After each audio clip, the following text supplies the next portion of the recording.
സ്കിമൻ analysis റിപ്പോർട്ടിൽ sperm count കുറവാണെന്ന് കാണുമ്പോൾ പലരും ഉത്കണ്ഠപ്പെടാറുണ്ട്.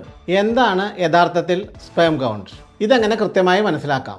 ലോകാരോഗ്യ സംഘടനയുടെ കണക്കനുസരിച്ച് 1 മില്ലി ശുക്ലത്തിൽ ചുരുങ്ങിയത് 16 മില്യൺ ബീജങ്ങളെങ്കിലും ഉണ്ടെങ്കിൽ അത് നോർമലായി കണക്കാക്കാം. ഒരൊറ്റ സാമ്പിളിൽ ആകെ എണ്ണം 39 മില്യണിൽ കൂടുതലാവുന്നതാണ് നല്ലത്. ബീജങ്ങളുടെ അളവ് 16 മില്യണിൽ താഴെയാകുന്ന അവസ്ഥയാണ് ഒലിഗോസ്പെർമിയ അഥവാ കൗണ്ട് കുറവ് എന്ന് അറിയപ്പെടുന്നത്. ബീജങ്ങളുടെ അളവ് കുറയാൻ അല്ലെങ്കിൽ സ്പേം കൗണ്ട് കുറയാൻ പല കാരണങ്ങളുമുണ്ട്. അമിതമായ മാനസിക സമ്മർദ്ദം, മതിയായ ഉറക്കമില്ലായ്മ, ഹോർമോണുകളുടെ വ്യതിയാനങ്ങൾ, ചിലതരം അണുബാധകൾ, വെരിക്കോസീൽ, ഹോർമോൺ വ്യതിയാനങ്ങൾ, പുകവലി, മദ്യപാനം, ചൂടുള്ള അന്തരീക്ഷത്തിലുള്ള ജോലി, ടൈറ്റായിട്ടുള്ള ഡ്രസ്സ് ധരിക്കുക എന്നിവയൊക്കെ ഇതിന് കാരണമാവാം. ശ്രദ്ധിക്കുക, കൗണ്ട് കുറഞ്ഞു എന്ന് കരുതി സ്വാഭാവികമായ ഗർഭധാരണം നടക്കില്ല എന്നല്ല അർത്ഥം. നിങ്ങളുടെ കൗണ്ട് തീർച്ചയായും മെച്ചപ്പെടുത്തുവാൻ സാധിക്കും. കൃത്യമായ വ്യക്തിഗത ചികിത്സയിലൂടെ, ജീവിതശൈലി മാറ്റത്തിലൂടെ, ശരിയായ ഭക്ഷണക്രമത്തിലൂടെ നിങ്ങളുടെ